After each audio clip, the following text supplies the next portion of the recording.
Hello everyone, today we talk about migration era arms and armor, grave goods fundamentally, and military tradition for our series about arms and armor. And today's video is going to be just an introduction to some particular aspects of this practice of armed burials, both from the, say, a technical, practical point of view, like what this meant regarding our knowledge of migration era weaponry, right, Romano-Germanic weaponry, but also what kind of place this ritual had in the beliefs of these peoples, which is a much less banal one than one may think. Actually, there is a lot of debate regarding the actual meaning behind this, because as we will see, it's not just about saying, okay, that they were just burying these warriors in arms because they thought that it would be like the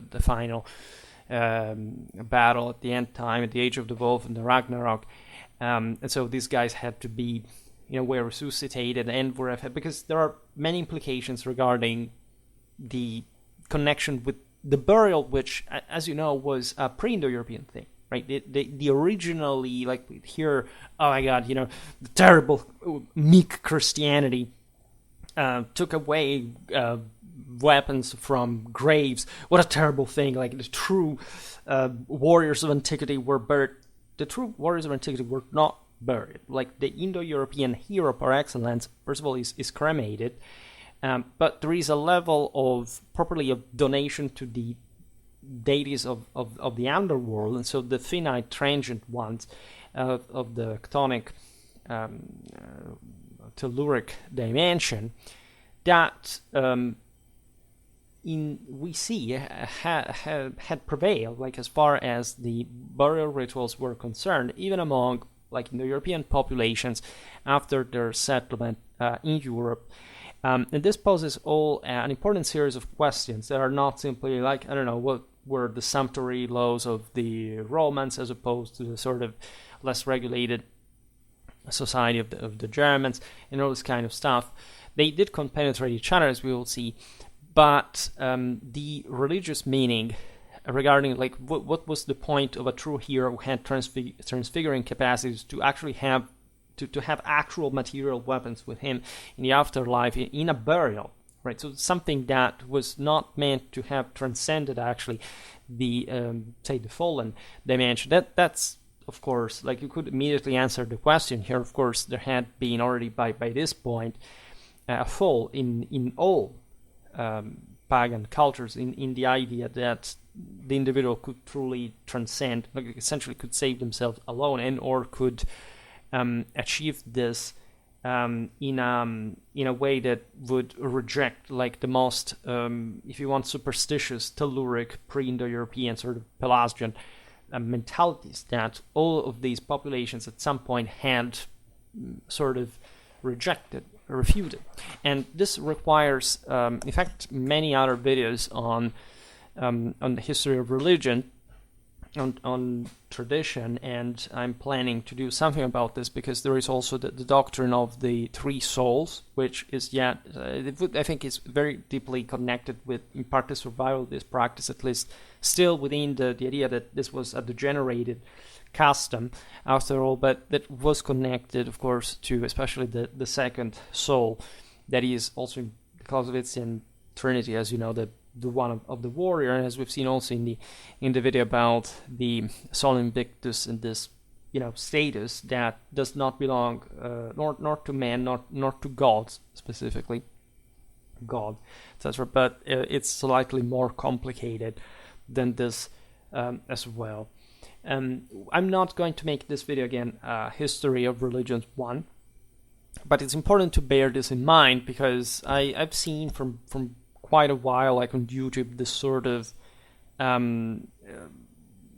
incredibly dumb overlapping of contemporary nationalistic identities to ancient peoples that would spit you in the face just for having dared to associate them with such lesser people, fortestator, leftistic, terroristic, statalistic, anti-traditional ancien regime beliefs. Yet it all revolves around, these guys were the super coolest ones because look, they buried, that's so, distinctive and of this superior kind of whatever, and then you realize actually that this was a pretty lame sort of fall from grace within their own same ancestral beliefs. And so this reveals also in general an incredibly superficial knowledge of traditional religion and transcendence and what these peoples had actually believed back in the day. So yet again, it was over by this point. From roughly half of a millennium, the capacity of the hero to fully save himself, or even just to an important degree. And one should understand the different temper, in fact, of the times that has a lot to do, of course, with the connections of the Germanic peoples with the Roman world that weren't not just weren't separated at all, but stood in relation to one another in a rigid hierarchical relation, in fact, where the Germans themselves realized that to be into that world and to be subordinated to it, and had in fact developed in part that sort of counter-cultural, their counter-Apollonian belief. This is what that word was in some ways still at this point much darker, already at this point much darker, not just because, of course, they had fallen themselves from the original Indo-European core belief, but because they also were, at that point, again, counterculturally acting in identity fashion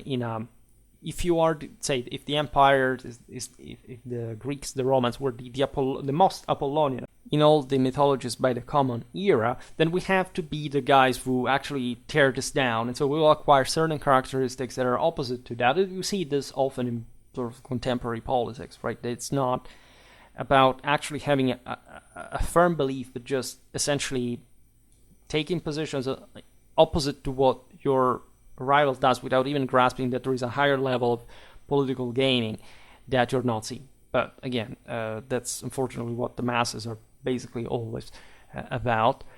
And again, there really so much about this whole thing. I made multiple videos about Indo-European religion, both for the Romans, the Greeks, the Norse, the Germans, and more. We have to cover like the further path of this, and of course every people had gone at their speed in this, so we have the luck, fortunately, also to have had the Romans documenting peoples like the Germans, because they offer us in this sense a view of what the same Romans and other peoples had undergone throughout the eras, in a way, in a time in which that, however, there was nobody really documenting them at that level of depth, which is also yet another reason why you should be grateful in Indo-Europeistics, by the way, if there was such clash between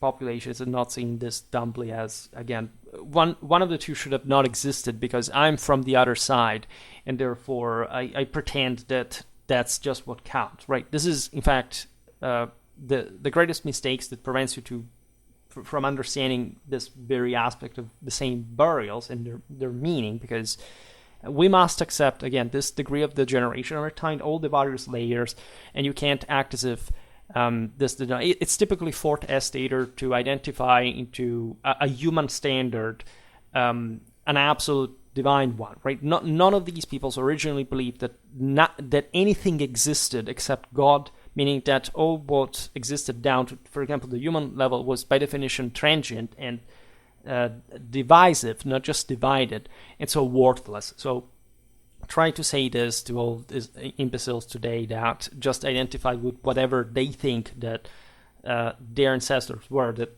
even if when it's the case that these guys would have spit in their faces, like, had they even just seen what they actually are, right? Which is, of course, an abomination of the dignity of mankind. But yet again, this is what people are in 2024 at large. And so there is something more strictly military, of course, in this story. I made many years ago an introduction to the offensive weapons of the migration era.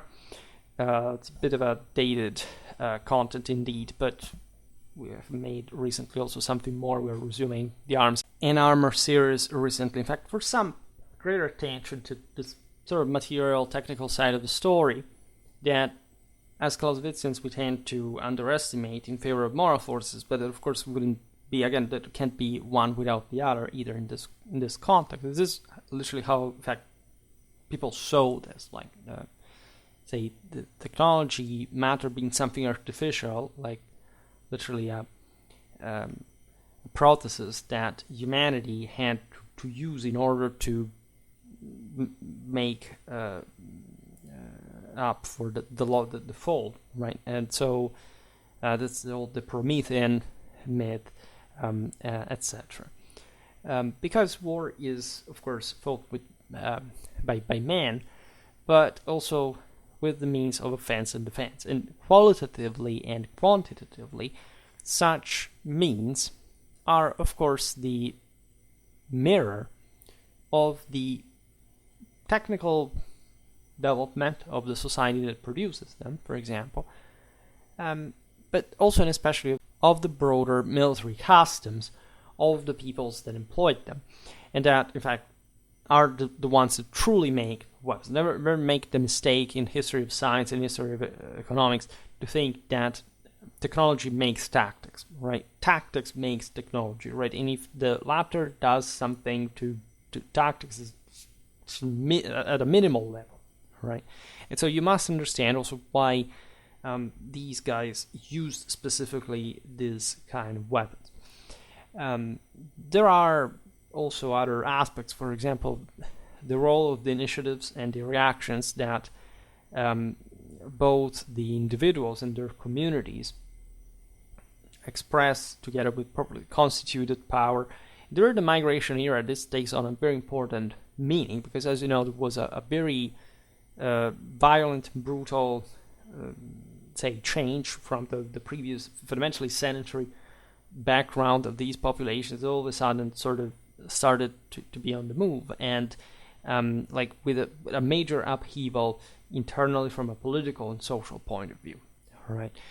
Before the migration era, most of, for example, the Germans lived as to a degree of liberty that truly coexisted with a degree of instability, a lack of a central power. Leaders were chosen just for war temporarily. To, like, when we look at the 6th century, the second half in particular, like the full settlement of a say territorial polity under a monarchy, which was in that sort of uniformly applied sense unknown, right? There had, of course, a sense up to that point of there was a sense of the sacred royalty, and so what kind of divine connection resided in leadership, but the means had been completely insufficient to establish such uniform rule. And actually this had been countered, would keep being countered exactly by the freedmen later on, when, however, the latter were exhausted, in part by the migration, in part by the fact that just by settling in a place where there was enough surplus to sustain a more organized society, the elite took over anyway. And this was overall, like, just like, at least in early medieval times, like a positive thing. After all, they went somewhere with it, including having actually more military effective realities rather than just a people on the march without basically any other chance of sort of breaking through or being annihilated. And that eventually, in fact, allows us also to document these peoples better than we can do, unfortunately, before. Under many points of view, the history of war is also reflecting the history of the techniques in the social spectrum. And of course, arms and armor were differentiated important terms, at least in relatively to the times, between the elite, the final rank infantrymen, and also for example, the peoples that influence the community from the external, like when these people settled down and were essentially absorbed into the local majority that had all this sort of military tradition, but material culture, etc. All right, so this is an interesting history lasting all the time that you want, like we've seen in the Arms and Armor, in the historical military unit series, all this development, like what can you get from, I don't know, this sword changing slightly in shape, or this chariot like becoming like more let's say heavier, lighter, this kind of things. And we have seen how coherent these changes always are, right? That none of them is just, okay, we don't know why it happened, right? It all makes sense from a physical point of view, and if you know, of course, what was also the tactical purpose of these forces, you fully realize the connection between the two things. This, unfortunately, I must say, is a neglected topic. As you know, I'm extremely critical of a bit everyone, including my own category.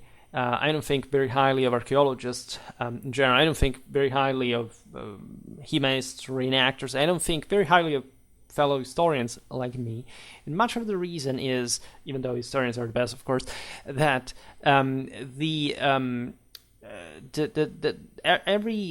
it's not much the lack of the interdisciplinary approach that they have bothered us, because even when that happens, essentially still none of these people know how to interact with one another, right? And the reason, in turn, being much lamer, that is to say, people don't study enough, don't learn enough. They hyper specialize in a tiny, minuscule, and essentially irrelevant part of the wall, and they're not able to connect it even to the same wall, right? People specialize in specific times in history. They don't even know, I don't know, that the half century before, because they haven't cited the source, and the truth being there that they have never really done anything with any evidence, sources, or historiography, whatever. But there is, of course, like a constant and organic connection between the two things. And so what you have to do really in order to understand the art of war is to also, in fact, cover as much as possible, right? And that's also the reason why I organized Schwerpunkt in this way, right? I personally, like, as you know, specialize in tactics. I don't specialize in strategy or in arms and armor or in other aspects of military history. Like, I tend to, of course, to study the art of war as a whole, but I start from that. And in order to, in fact, get there, I need to know as much as I can, and even things that originally wouldn't interest me more than much, but that the more you get to know, the more really turn out as helpful as they are, because they really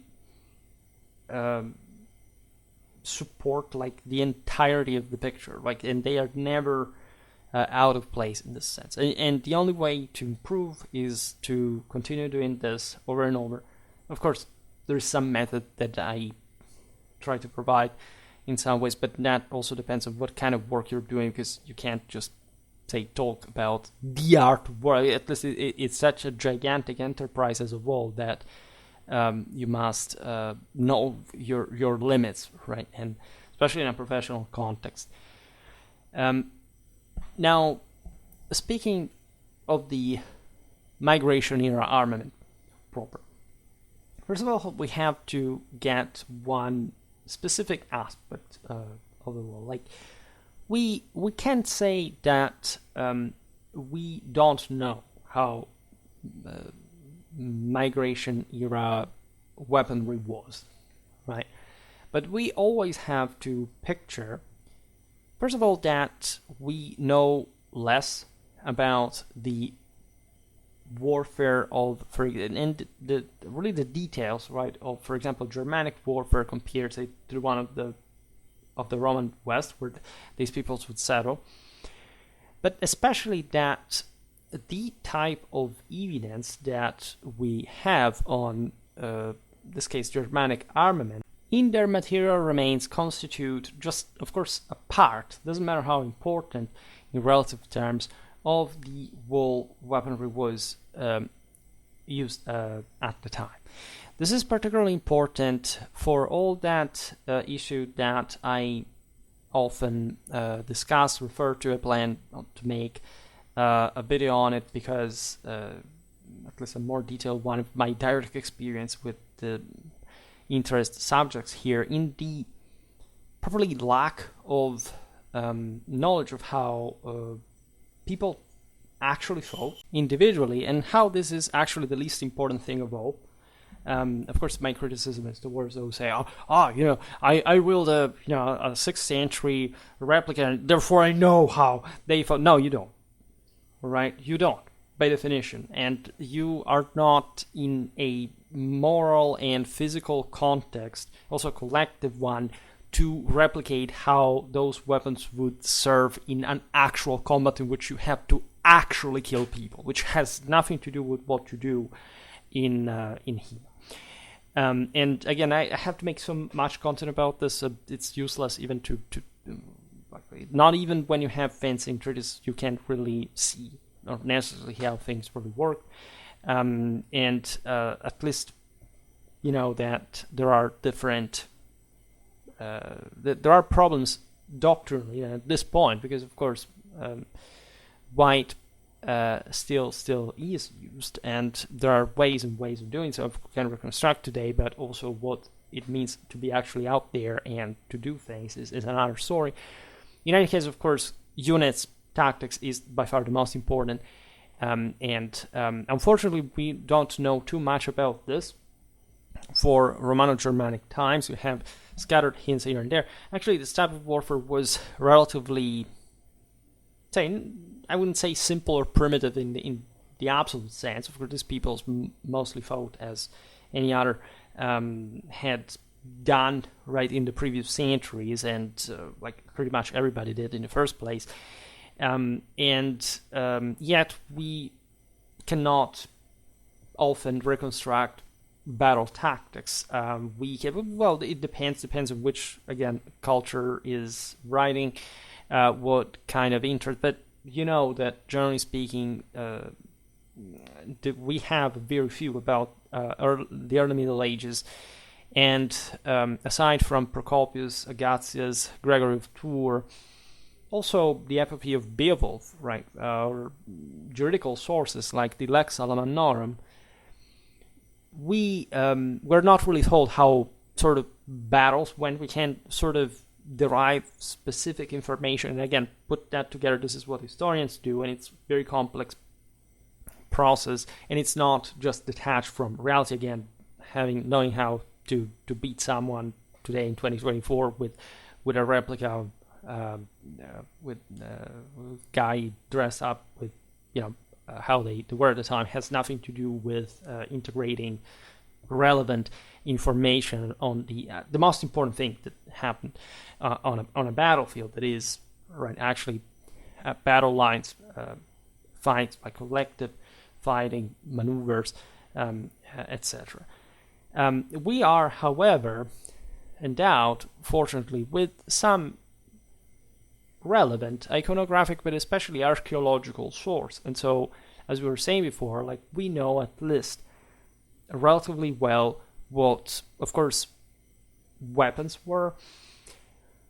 Unfortunately, also about this we should open a huge parenthesis, because sometimes literary sources tell us something about these weapons, how they were made, for example, which is yet not entirely clear. Like, it's not that you have the actual wisdom, skill, capacity to create a sword. You can't do it through modern engineering.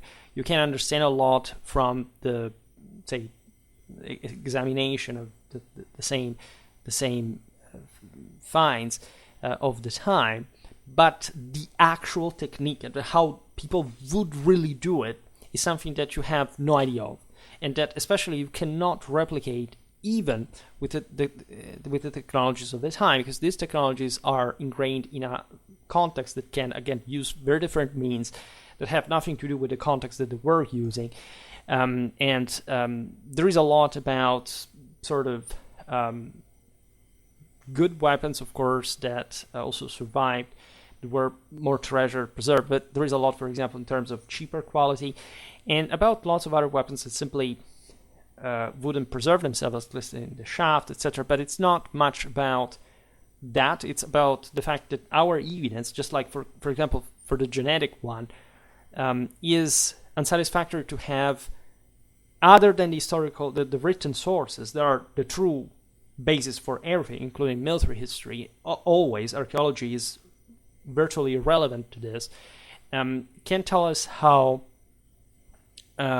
things really happened on the battlefield, and how the same the same weapons distribution was really about, right? Because of course we get mostly what the elite had, which was, again, in strict terms, not of course particularly different from the rest. I mean, the elite, say, the way a Sparta was done, of course, was something we can expect also for the finds that do not exist anymore, right? So, but together with like the entirety of those numbers, it wouldn't be calculable even today with great precision. I mean, how many, I don't know, M4s exist out there, and how with distribution?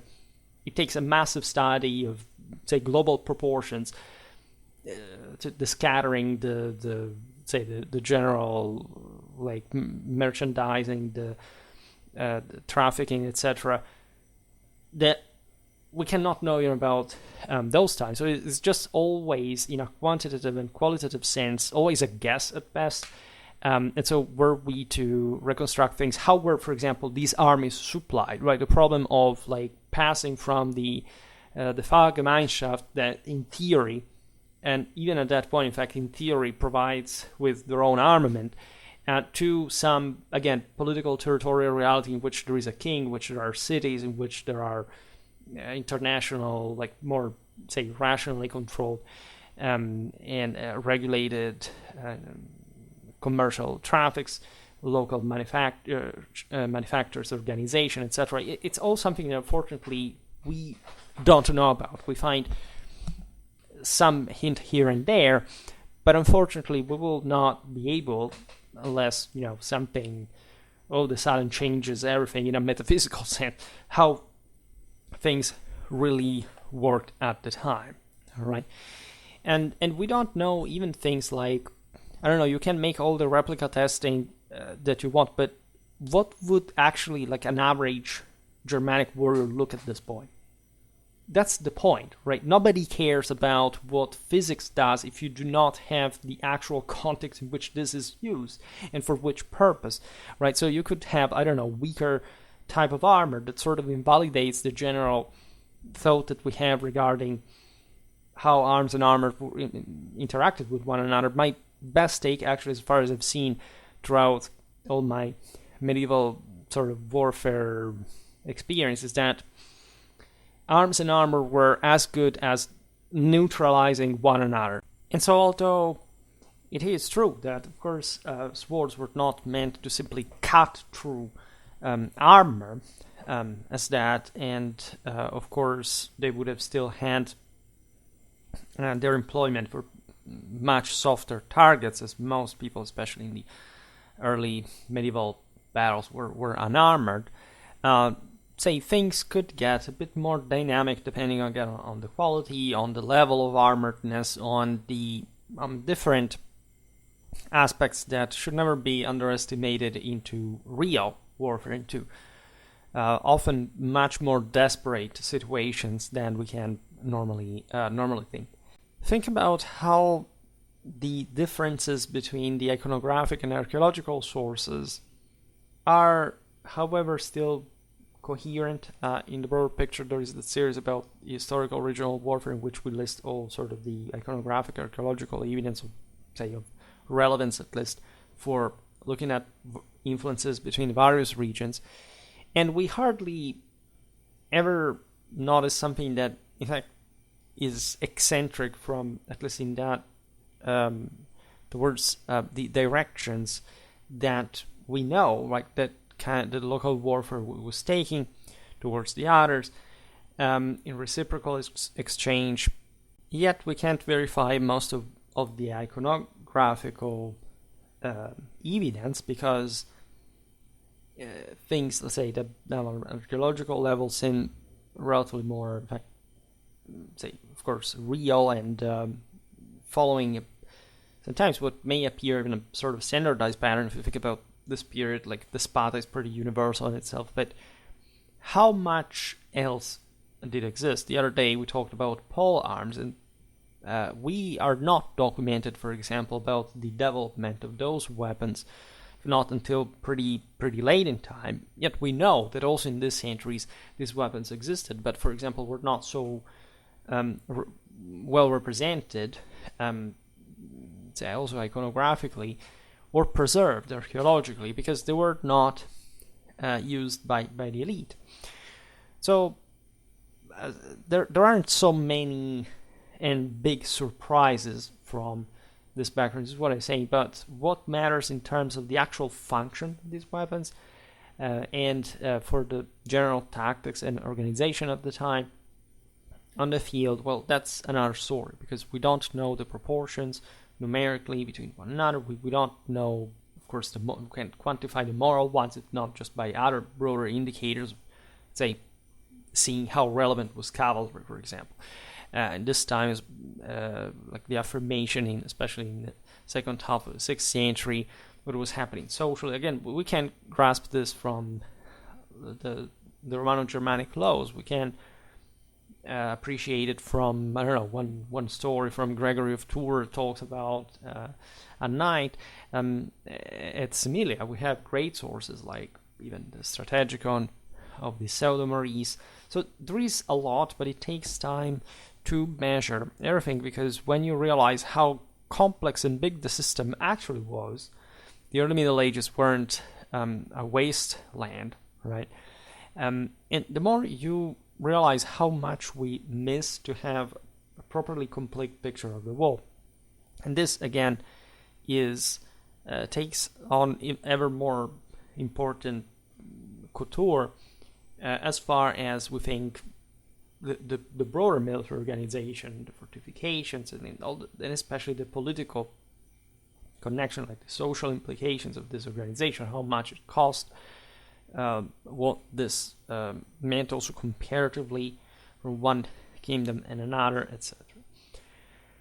We also have to point out that the archaeological evidence of the grave goods is not uniform. We're talking here about properly arms, like panoplies in general,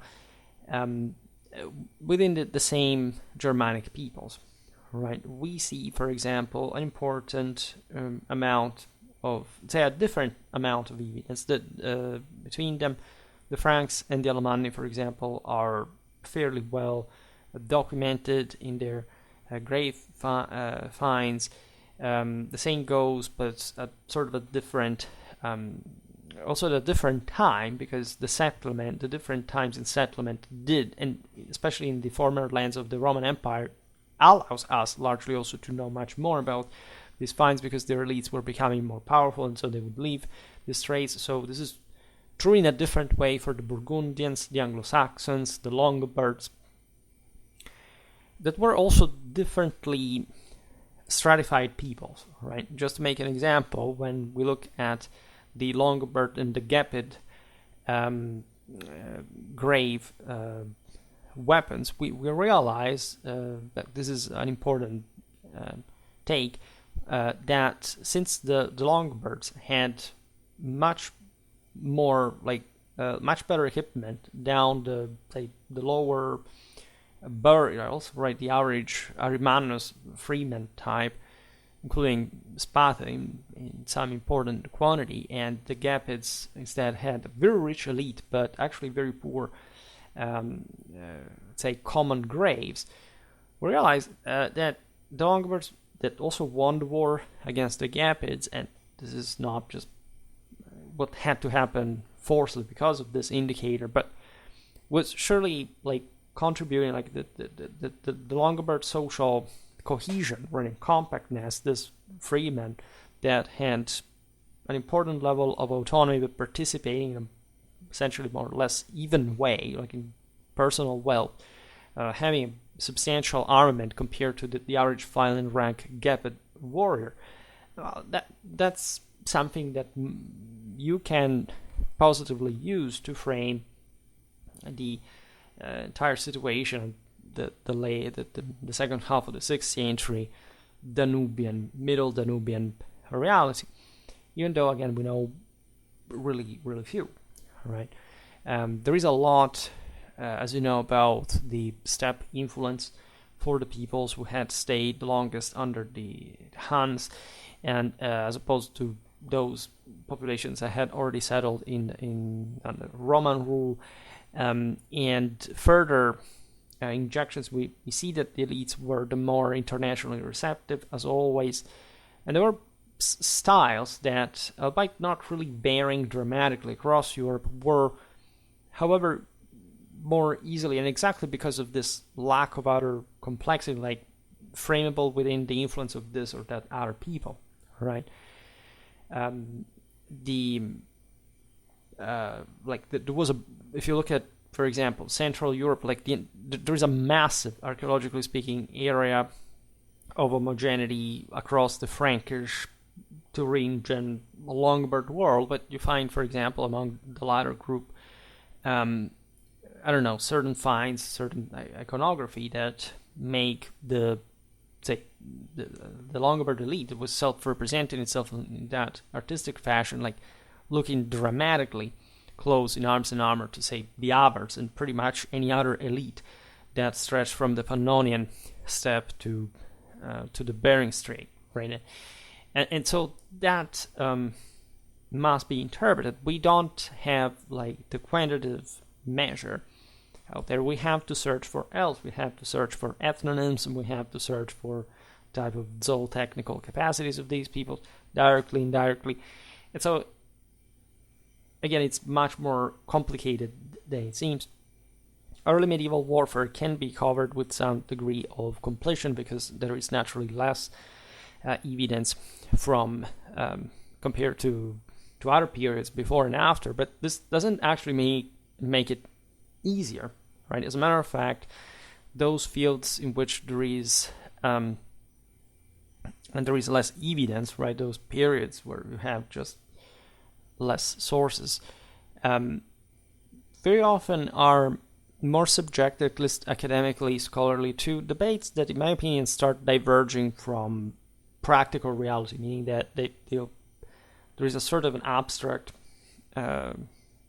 reflection that, however, especially when it's separated, in fact, even from, and especially from the knowledge of other periods comparatively, in the art of war diachronically and comparatively, is really crucial to be good at your work, is in fact does not do much good. All right. We see in the aforementioned group of people, Franks, Alemanni, Burgundians, Anglo-Saxons, Longobards, in spite of this divide we were talking about, the general custom of burying the dead, the man, right?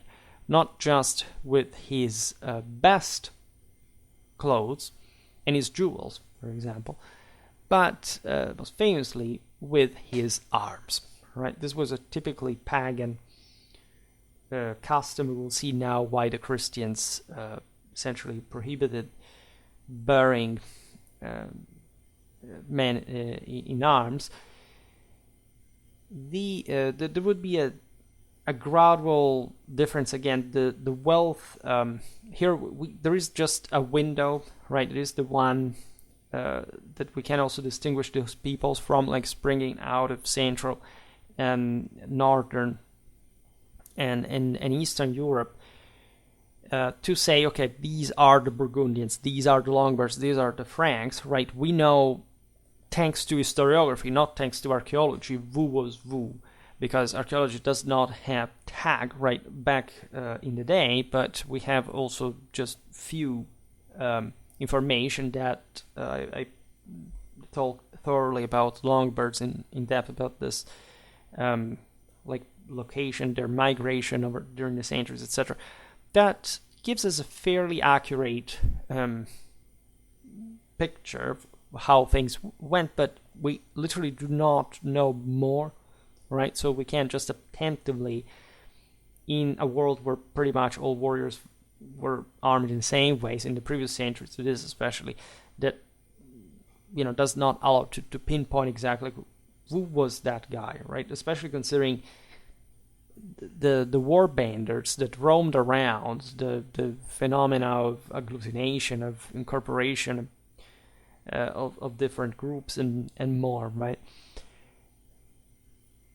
The Christianization is fairly rapid after the settlement in Western Europe.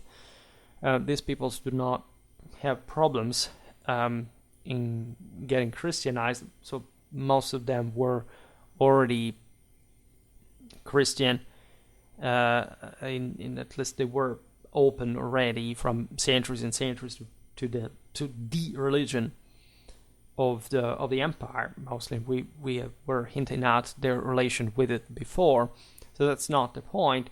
Just in some cases, for example, in Alemannia, that is a rougher, more primitive place compared to others, like a longer time of Christianization, for which we are lucky to have until the 8th century some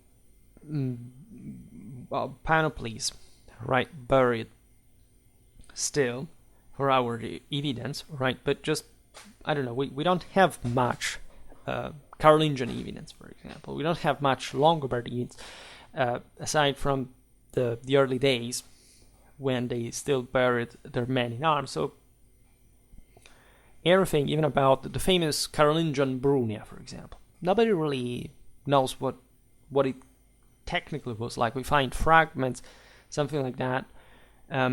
We have, for example, in the Longobard war, just a few example of mail that obviously was the most common type of body armor, and still we find in that minuscule evidence. Why? Because it wasn't used? Evidently not. Because, I don't know, it was a poor time in history? No, because the Longobards had their own army and the Franks had their own army. These were common type of armament. So, like, they are evidently destroyed, they're evidently reused, they're definitely lost at some level that just prevents us from knowing, together with that, as we were saying before, so much, even probably about their military organization, how these troops were armed, say, by the authority, for example, how they were allowed to it, so on. So we don't have to be surprised of the general lack of information in general. Now, the practice of burying the dead in arms had certainly the direct result of diminishing the value of the inheritance that was owed to the survivors, depriving them de facto of often precious and costly arms, especially in a period that was really poor materially, and so where a sword really cost so much in perspective. This datum in itself may make you think, then why was it so important to bury these people in arms? And I don't think that it's fully clear, right? So we know about their beliefs, right? But that is not, first of all, complete. In substance, we know some general things about their beliefs, but the underlying meaning of them is something else. And how did this connect with also practical reality in a political and social, also military sense, is another thing, right? And so there are different reflections on this. So the general belief was that and this at the time was handed down by the Germans that were like carrying it with them as warlike people. So we can definitely connect this practice with a general sense of not merely symbolical value, but the fact that differently from, for example, the Romance population, the Germans were practically all militarized. They were peoples in arms, right? Because they had come from much more unstable background where if you didn't fight all the time, you couldn't even properly gain the already meager resources. You would have been brought under. And the migration era, as we've seen, had intensified this process, at least because the Germanic confederacies had become part more stratified, more hierarchical, and thus also more military effective than before, which meant, of course, there was a greater divide than before between the armed, and also between people in general. So one has to understand, even in here banally, like how much did these burials cost in relation to the social status of the individual, right? But there is no doubt that there is some spiritual value as well that is connected with the same exercise of arms, which is the most underrated aspect here. That is to say, in order to be a warrior, to live in a society of warriors, you must have developed a doctrine, right? Not merely a belief, but something you have to enact, and quite concretely, in order to motivate yourself to be a warrior, right? And when we know of all the, say, traditional views of the fact that there was an actual survival after death, at least for those warriors who had made it to achieve more than their mere existence, right? And so left a positive mark in the world for the sake of divinity, they would have had a place in the firmament in a dimension that would have awaited for the end time, where the struggle against the forces of evil unchained would have had to rely on their own, in fact, measure of transcendental achievement. That was the one of wars, one of the eternal struggle, right? And so the military value of the afterlife was obvious, right? This had been proper of all the Indo-Europeans. All Indo-European cultures, doesn't matter whether fully settled or semi-nomadic or still fully nomadic, had always maintained like the Catholic belief of this universal responsibility for which everybody was responsible for all the world. So representing, providing the dead with, we will see now what was meant to happen in the afterlife technically, because that's where we have the greater problem, because it's not expressed in a full doctrine, at least for this point. And again, at this point, in part, there had been some chthonic pollution in this, including the same burial that, as we've seen, would have had not to exist. Like, they should have been cremated. It was the noblemen, the heroes, so those who would have made it at the most, together with their arms, though. Right? Think about the Roman decursio, the imperial funeral, that with all the knights throwing the decorations on the imperial pyre. This is of excruciating importance. These were things that the Germans, the Italics, had all, the Celts, etc., had all done before from the same Indo-European cauldron, the European mold. From those cults of the steppes, I mean, Tacitus is very open about this. All the equestrian meaning, for example, among the Germans that were actually the people to make the least use of cavalry in the ancient world in century Europe, except perhaps for the Proto-Slavs. and that still was so strong and so alive, right? Because of those ancestral beliefs, and of the fact, of course, that there had always been in all these cultures anyway, an equestrian preeminence. Like knights had a particular value and power. Think about the warrior Vendel. Like we see it probably in the allegedly darkest of times, in the moment in which there would have been less surplus. Still, this has to do not just with the absolute amount of surplus, but also how society was organized. The hero is a horseman. There is no way around that. There is a level of transcendence, the horse that is both a chthonic and Uranian animal, symbolizing transcendence. If you wonder why all those griffins on the Bayeux tapestry, and what's the meaning? It's the moment, this continuous fight, this moment of transition, right? That's also what technically the death was meant to be in the becoming.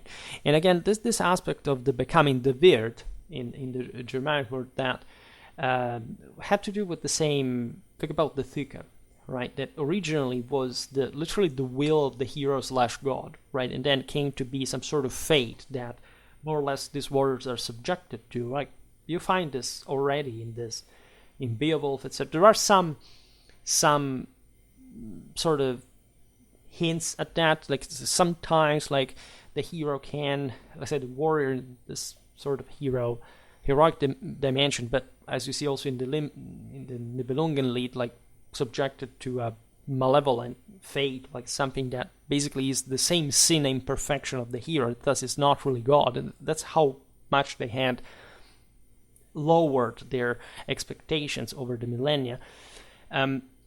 Is able, however, sometimes to escape fate because of this capacity. I made an entire video about the Fortuna Caesaris, which is dedicated to the literal Roman concept of this, the metaphysical role of Caesar, savior of the Res Publica. Whereas the other Romans had failed in that, had sinned, hence the civil wars, etc. So it's literally the same concept. And you see how these peoples surely had a dialogue as far as these aspects were concerned, that we often and sort of ethnicistically, as if we were, we were to treat the Romans and the Germans of the 1st century CE as, the 19th century European colonizers and the savages of the other world. They were very similar, much more similar to one another than also, and by the way, also the other ethnicistic, suprematistic ideologies want to make you believe. And again, fortunately, we have a pretty substantial corpus of sources. I made multiple videos on this, including the Virtus, in the Romano-Celtic Germanic world, the Age of Order.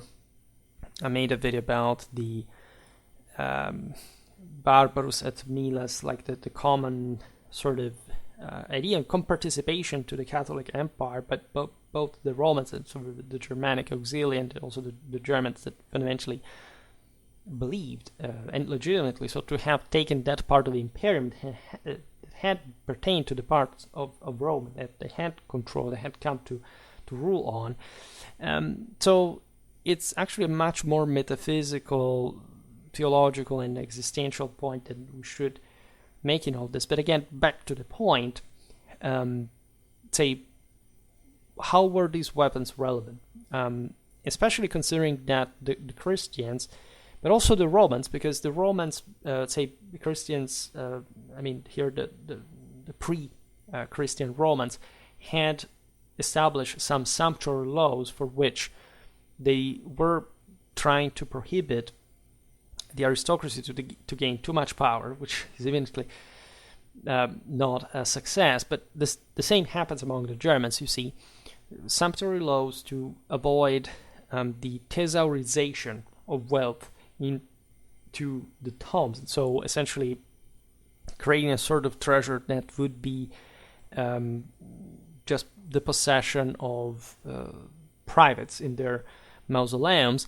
This is something that actually takes place exactly at this point because the world is exhausted after the empire, and the same, as we were saying before, the same Germans, the same Romans have become so oligarchic in nature. There is an elite that rules over everyone, and everything goes in parallel. This is interesting because, in fact, in the Barbaricum, the Germans had not had this level, in fact, of wealth buried with them. They had always had this this practice, as we were saying before. Like the ancient Indo-European conquerors believed that the true noblemen were to be cremated not just because they had to return to God with as much as we've seen in the course also with, yes, there was some idea of achieved transcendence, right, in which these decorations, for example, would literally transfigure due to the power of the dead and go to heaven, and not buried, right? Instead, here we are in the presence of essentially a generalized burial, right? There were also, say, some forms of cremation, but the general, say, process was burial, right? Meaning, first of all, that there was some, like, something here owed to the chthonic deities in some way. As I said before, living at the fringe of the big empire that bears the symbol of the eagle and that basically controls the world makes you automatically in a condition of psychological inferiority.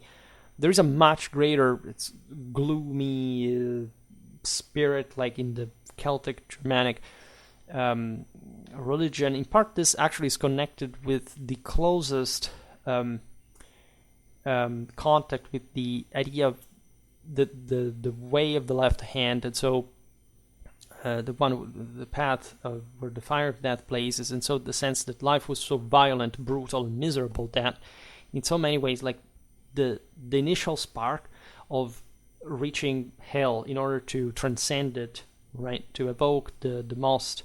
This was how holy, say, the self-sacrifice in holy combat happened. You had to face death herself, and so the fury is the worst, the weakest part of your soul, of your body, that you would have to transfigure, right? But the problem is that when you don't reach the top, because you're still either subjected to somebody else, or again incapable of moving beyond a provincial context, you're not, you know, of course, that there is somebody who's much more powerful than you. You cannot claim much in the first place. So this is a dynamic that, in a sense, separated aside from this relation with the empire in terms of absorption, also the most chthonic, telluric, and dark aspects of the pre-Indo-European populations had already brought to the adoption of the burial, right? This is an important topic. Like, the Indo-Europeans settled, yes, but they were not really dominant, if not in very, also, in fact, some of the least developed areas were, this is also debatable, depends on the area. The area of the Yamnaya, for example, were sort of invested by, say, more powerfully by different waves of invaders from an earlier times. When we look at the far northwestern extreme of Europe, say in Ireland, it's difficult not to see in Gaelic mythology the incredibly strong feminine, telluric, pre-Indo-European aspects. We about the Morrigan and all this stuff. This existed again in all cultures. Like the Romans had it, because the Pelasgians had been everywhere, and they would remain prevalent and sort of also try to re-swallow like the Indo-European dominance. That's also why Rome actually burst this trend. But as we've seen this happening in India, we've seen it happening in Greece and beyond.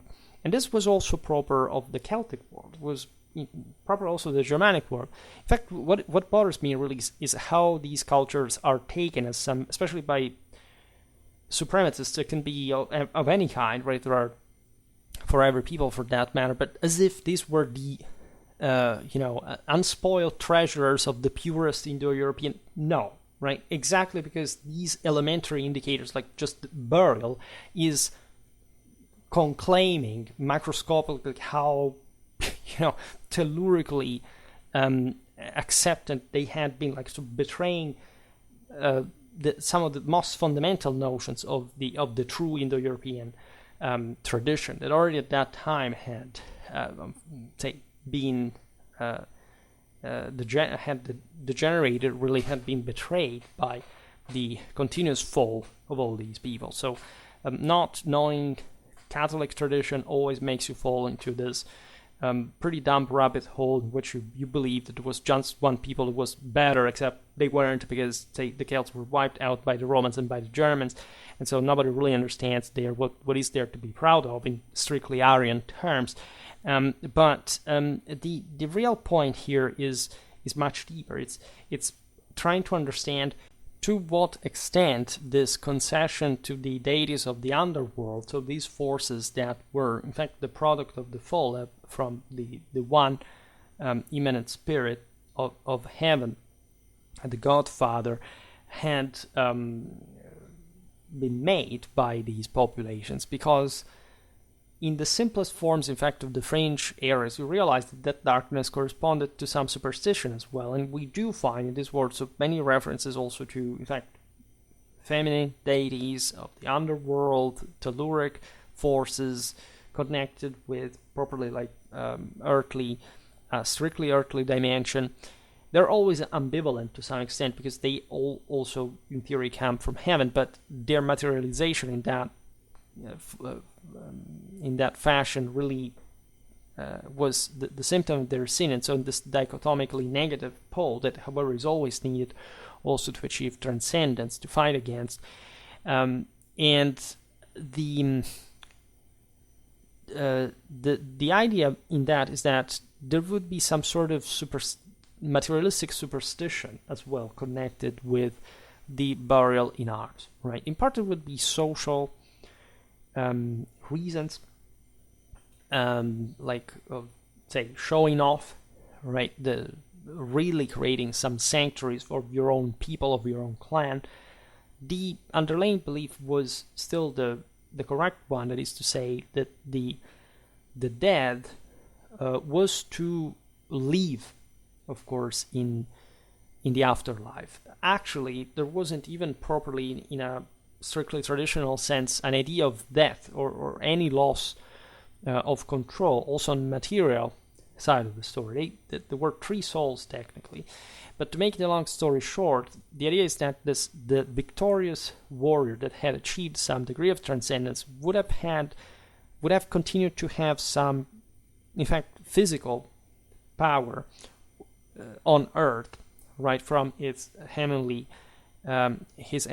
attainment, right? And so in a sense the idea was that, first of all, it was believed that this power in God in the first place was to resuscitate these people in the flesh. This is a fundamentally crucial Catholic belief. If you don't believe in this, you would have been just agnostic,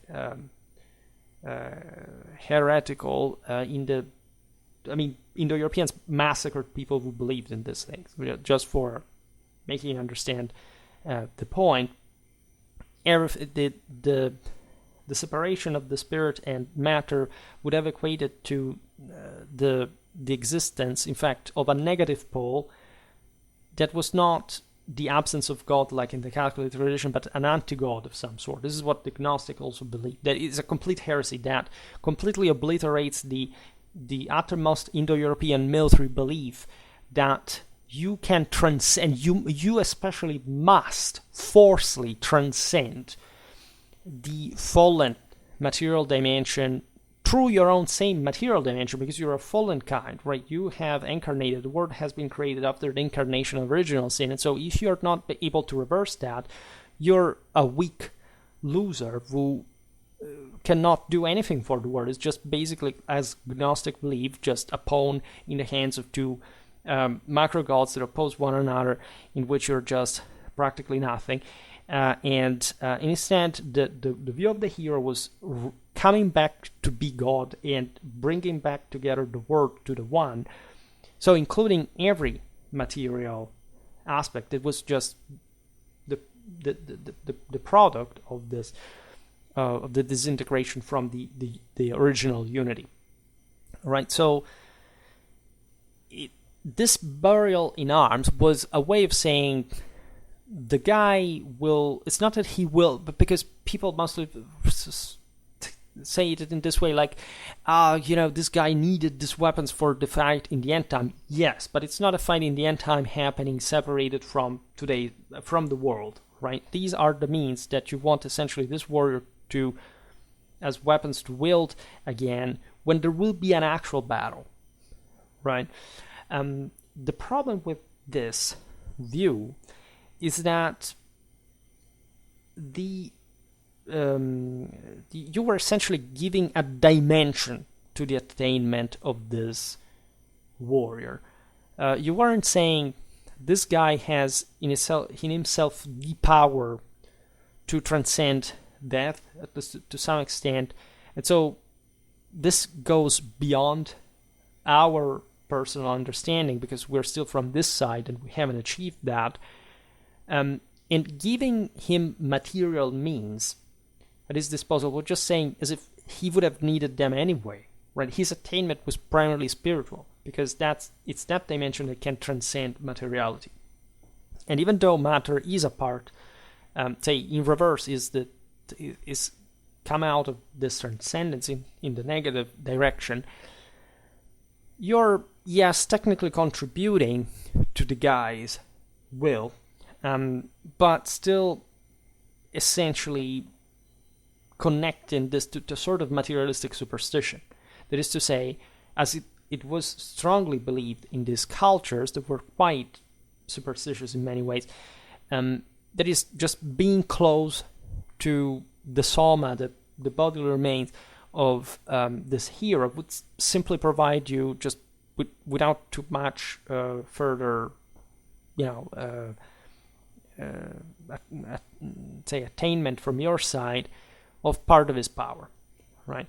This was also a Catholic belief. It's not devoid of foundation, but the question was in fact the degree in the inner predisposition towards this or not. This is the same concept that stands behind the Christian relics, for example. If you look at, I don't know, the many Irish saints were just, as you know, Gaelic heroes that had attained as martyrs, witnessing the divinity. Like they're just like the Christian martyr. That's what martyr means in Greek.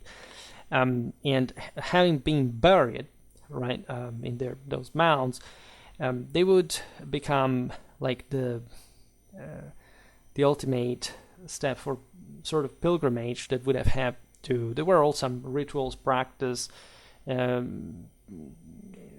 sort of mystical experiences taking place at these burials, etc., were very important for the local clans, for the same blood, because there was a soul that was technically coming back to the clan, right?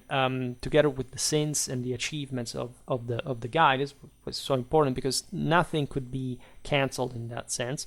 Then there was a more earthly soul that was meant also just to melt away after a while, having roamed the earth, and then another one that was hopefully the one of the transcended, let's say, of the victorious warrior had managed to get the shot in the firmament, that was sort of in some higher communion with the Godfather, and that was not to disappear at least until end time. Whereas the soul of the clan, and if had it reached sort of a negative achievement, could have disappeared as well together with the clan. And as we've seen, the one of the sort of the ghosts, right, also being destined to in the first place, and that's why also the political power was so important, and in part also why displaying this grave goods was, because it was a way to say, look at how powerful our guy is, so that we can simply spend more resources for him, because he has really contributed to transfigure the world more, and we as his family, his clan, his people are just so enriched by his effort that we can sort of celebrate it in this way to provide him the means for the ultimate fight in the afterlife. this bearing in mind that there had been other great rulers that had achieved this, right? Not just the Germans had their own great leaders, the Dietrich von Bern, the Theodoric of Verona, or Alboin, the Alaric. Like, there were all the great rulers that mostly had been so because they had posed themselves in relation with the Roman Empire, so that the Romans had also achieved the greatest transfigurational impact in the history of the world, and that's also why the Germans would adopt the Roman ethnicity of the empire and more. So this was an incredibly complex thing, and down to the lower, say, levels, at the local tribal clanic one, all this was measured according to the actual attainments of the defunct, right? So there was all there was a specific duty, like this of providing the dead with these goods, right? It had to do with properly, like, the ritual of succession, and the grave goods for a man had to comprehend the wool of his Heergerät, Vestis, bellica in Latin. So we're talking about his entire military attire, panoply, weapons, equipment, and war horse as well, which is incredibly important because, again, of the symbolism that we're talking about before, this dual becoming, right, animals, much as the hero that were basically one in that force, and that had achieved so much in tandem, right, on the battlefields. So there were two different beliefs, apparently, like, that would produce the same effect. The first one was the idea of the soul of the dead reaching the sort of metaphysical place of his resting before the end time. Or this is also not really this is how they started to believe that, even though this force was thought to be still operating in the world. Again, so that the same with the Christian saints, many of which would be actually these warriors, as you know, especially in Northern Europe during the process of Christianization, and Christianized what had been essentially mass slaughterers that were meant as leaders, of course, to carry out that function, because the actual Catholic meaning was objectively and subjectively the same identical one, right? We'll understand now why the burial in arms was banned by Christianity, because it's more relevant than it seems. In function of this, by the way, and the other, and so there were all these funerary offers that included things that are sort of, again, to the original Indo-European conquerors would have been terrible, right? The sense, for example, of feeding the dead. The true hero doesn't need any of this. Like, he is eminently powerful in the world. He has still control on those forces. He doesn't even need. He has attained a level of power that can spend more force without this kind of need, right? Naturally, there is still a connection with the body, with the corpse. Like, it's very, very deep in that sense. But don't make the mistake of thinking that since something is ancient, is simply the original belief, right? This was not the original belief. This was the original belief for the pre-Indo-Europeans, for the Pelasgians. Again, they were important. Without them, there could have not been properly an Indo-European elite, culturally Germanizing Europe and everything. But still, it's something that on the longer run prevailed over something that was believed against. And the other idea is that, of course, there would be, for the dead in his individual tomb, the leading of a new existence. This was also the more chthonic aspect, so surrounded by the objects that had been familiar to him in his earthly journey, right? And this is sort of what starts happening later, because you realize that after the first generations, say aside from Christianity kicking almost immediately in, people started to be buried also with common objects. This was already true from the beginning, but I mean at this point with the deprivation of arms and armor. So what function did these objects have? Was it merely, this guy liked so much this, I don't know, this fibula, and so we have to give it to him because, he can be more comfortable with that. As we said, matter is still something the dead theoretically would need once resuscitating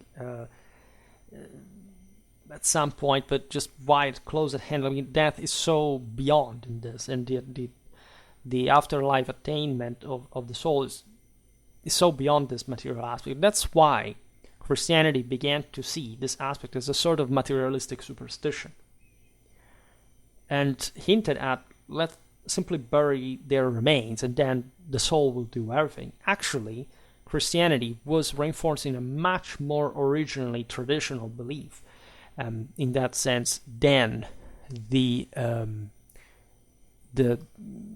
one of providing with material objects. It was just the emphasis on it. Sure, it was still the burial, it was still the chthonic element, but at the same time, what was left there was objectively just the soma, right? So we should explain also why cremation, so what they thought it technically happened, because yes, you can cremate someone, but it's not like that was already, even cremation was something degenerated, because the hero simply disappears, like Romulus in a blaze, in a cloud, right? He literally is subsumed by heaven, and there is no need for even cremating him. Of course, somebody cremated eventually turns into ashes, and the ashes themselves are just the proof that those at least have not transfigured. And so there is also the sacrality of the Indo-European fire, the sense that yes, fire, with the heat elevates at least the atmosphere, let's say. But so this ascending function, the Christians keep, as you know, burning candles. It's the same identical original belief of Catholic tradition. But of course, it is just more like a symbol than the actual metaphysics of it, that by definition cannot be understood if not through that self-sacrifice in holy combat that can make you attain transcendence and transfiguration. You understand how complicated it is, right? So we cannot look at this time and simply say, well, we understand it, or they understood it. Sure is, we cannot say idiotic things such as that these practices were just strange, that the Christians wanted to raise paganism. Paganism did not exist. Polytheism did not exist. All right, there was only imperial Catholic tradition since the beginning of time till now, right? And the ways we're looking at what happened was just a different declination of what these people's belief. And Christianity, that had been the religion of the empire now, was essentially redeeming with this the barbarians from the same sins that the Roman pagans had done, meaning don't think that you can achieve the result that you do merely by ostentating material wealth, right? That is materialism. That does distract you from the most important aspect of it all, that is the power of the soul. And you shouldn't care in front of that, in something so glorious and dramatic and immense and a true mystery, right, for humans, as okay, I'm cool and powerful and I have achieved heaven, because who are you to believe that in the first place? What kind of spiritual preparation have you carried out to deem yourself worthy of salvation by yourself? right? Especially considering that you literally are limited, and you literally didn't, at this point, there is not even an intact empire anymore. So just by definition, there is not that scale of power of universal dimension that can make you say, well, this guy maybe actually did that, and the world actually was transfigured by this. No, right?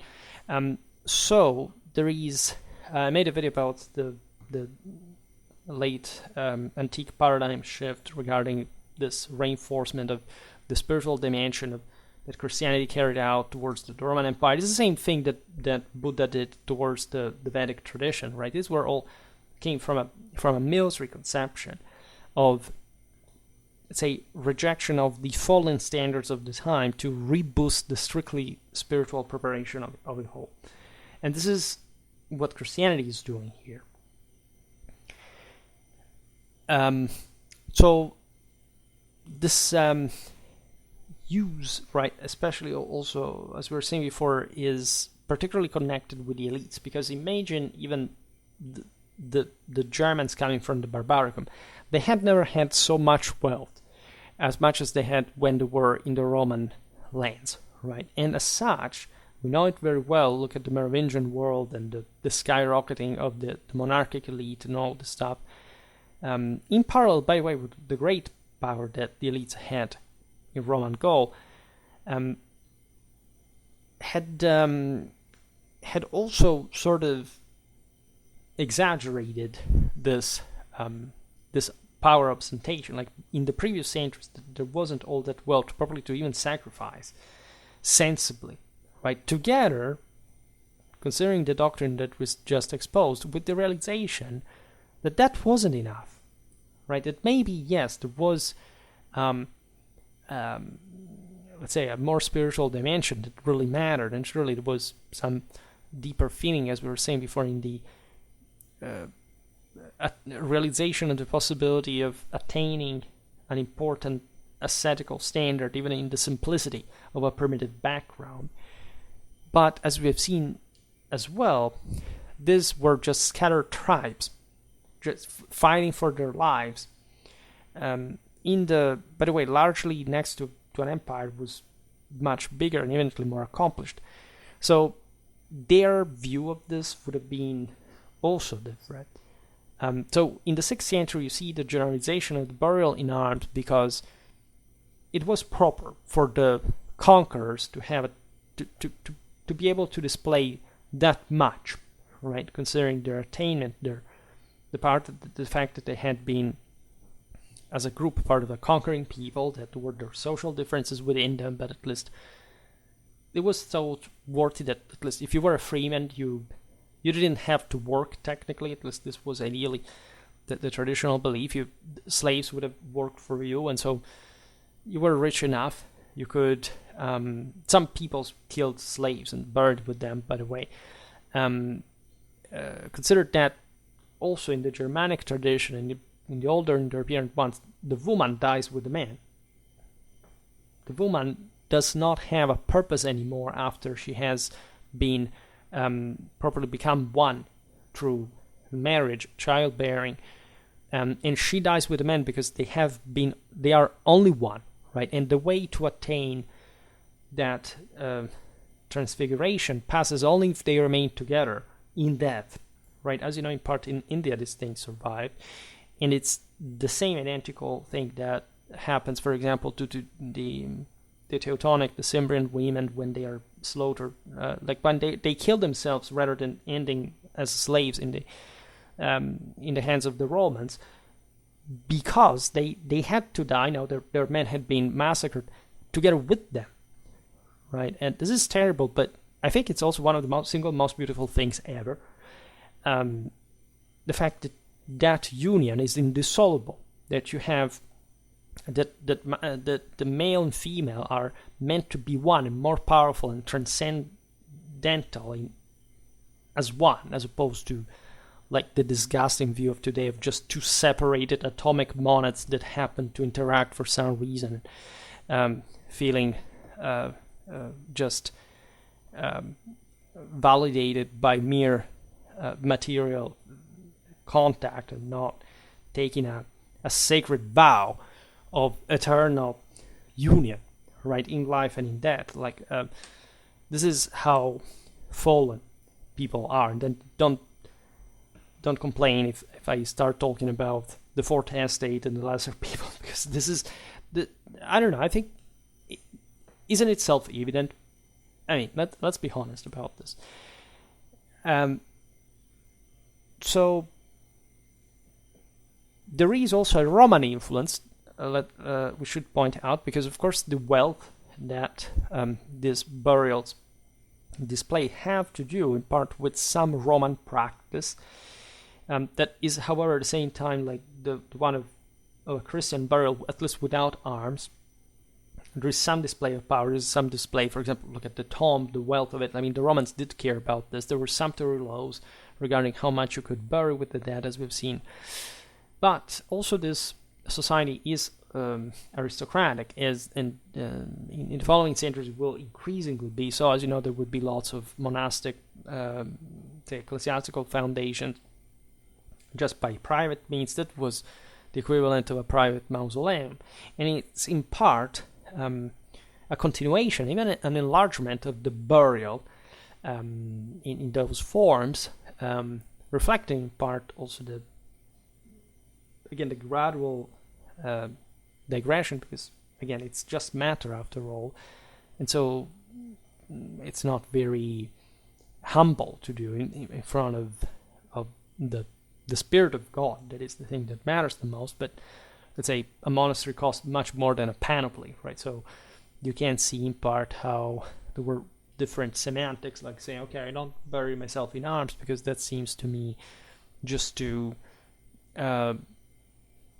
let's say explicit in terms of, okay, I just was a great soldier that fought a lot in life, and yes, that seems appropriate, but how is killing just per se only the right way? You should be able to transfigure the world just like Christ did so by actually sacrificing himself straight away and winning the world without even unsitting a sword. So this was the inherent message of Christianity after all. That was, at the end of the day, also regulating and pacifying the community, was helping the same elites actually to create much more stable polities of, not like before, people would just settle business by, challenging each other to duel and, constantly living in fights and vendettas. And so you have, in fact, much more stable and solid Romano-Germanic countries. Also put an end to the destabilization that the collapse of the Roman Empire in the West had done, and just like more generally the social cultural one of it internally. So it's actually a sort of an important attainment. There is also in the 6th century, when for a while you still have this burials in arms, you realize that it was easier to also find arms and sort of makeshift equipment of some sort because of the greater wealth available, right? So before, there was no way of doing that. So we shouldn't overly exaggerate actually how frequent it was to bury in arms before per individual in the population, right? This is very, very relevant. It's something we see, especially for the 6th century, but things were to change. And it hadn't been, in fact, the same even among the same Germanic peoples. For example, and unfortunately so, because we would like to know much more about their armament, Ostrogoths, Visigoths, and Vandals wouldn't bury in arms. This is often forgotten. I mean, yes, you have some of that, but overall, right, you don't have, so many sepulchres for the Ostrogoth as for the Longobards, for example. The reason being the earlier Christianization, in part, and or the settlement in particularly, in fact, older, say, countries of old Christianization, and so these peoples were, except the Vandals, had been also sort of more Romanized before they settled for good in places like Italy and Spain, that had been probably the center of the empire, and very Roman places, very Christian places. The same goes actually for Roman Africa, where the Vandals settled as well, though the Vandals hadn't had a level of Roman incubation before. Yes, there had been in Gaul and in Spain, but say they passed without too much, say, control, and faster than, say, the time the Ostrogoths, the Visigoths had spent probably in the Roman world before finding their final settlement.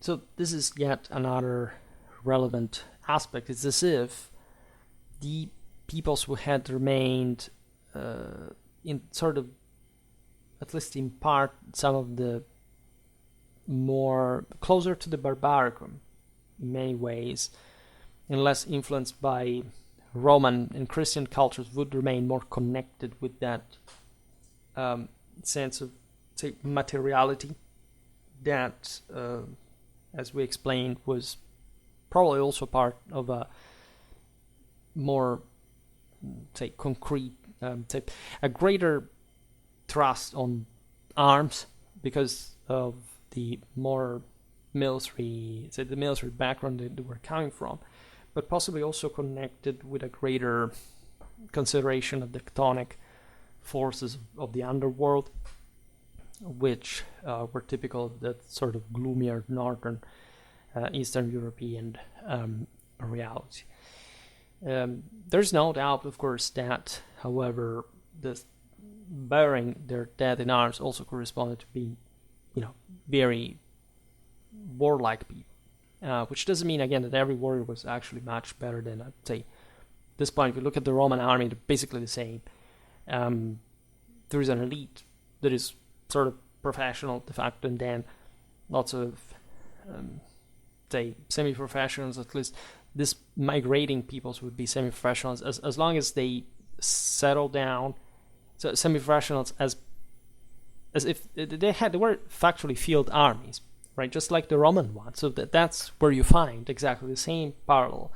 Then when they settle down, there is an elite, some semi-professionals, and the majority is just levies, right? And that's also true, like in the senator world, the non-semi-nomadic one of the richer Mediterranean, the Byzantines had at this point. So they're really like alike in many ways to the level of military effectiveness and ethos, even to the Roman counterparts. They rebalance in that. Remember, being more warlike doesn't mean necessarily to be more military effective. And if you look at the Byzantine military ethos and their soldiery, actually it's still very much, say, symbolically like pre-Christian, right?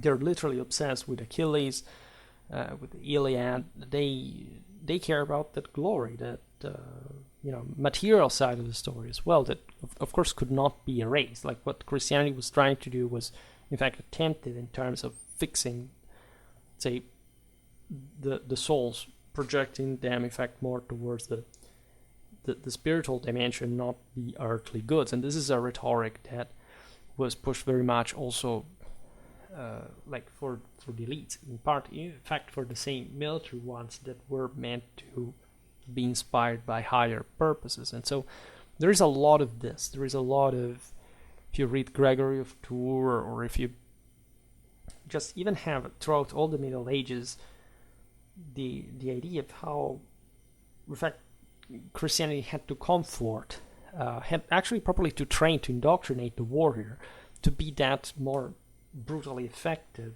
motivated, devoted, and even fanatic.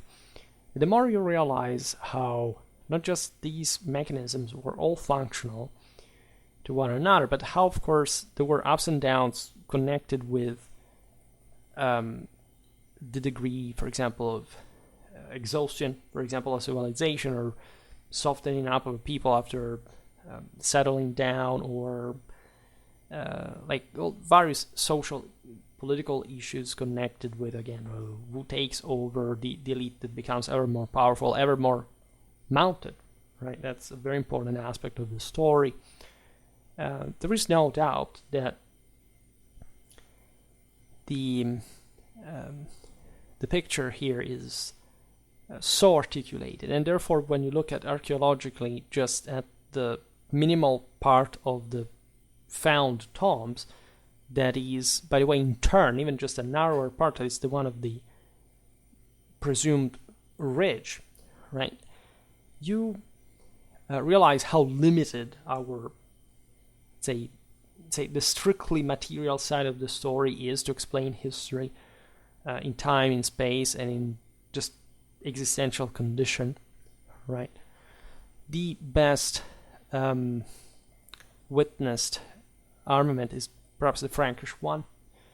It's the one that sort of also continues, remains a bit like the gold standard. After all, it's the middle Rhine that has the best armories, right? From late antiquity, they had shifted from Noricum to that region that would be controlled by the Franks. In fact, the best swords came from the Rhineland. And again, you see how we talked these things at so many levels. We made a video about medieval swords. We talked a lot about the migration era. We talked about the Romano-Germanic relations. We talked about Germanic armies, Roman armies. There's so much to it that is incredible, and that must be addressed always from the best possible standpoint of, say, let's give the concrete answer why these things happen, and matter does not explain it, right? Because matter is dead, right? Here we're talking about things that people did, right? And it's not to say that matter does not have its own weight, literally its own burden, but it doesn't mean this to be just a random one that you can't make sense of practically, also, and especially in the decisional, the moral, spiritual aspect of the world. Naturally, we will keep talking about migration era warfare, arms and armor. For today, however, we stop it here. I just hope that you enjoyed this video. If you did, please share it. Otherwise, leave a like or subscribe to my channel if you're interested in my upcoming content. As always, I thank you heartily for listening to me. I wish you a nice time and see you next time. Bye.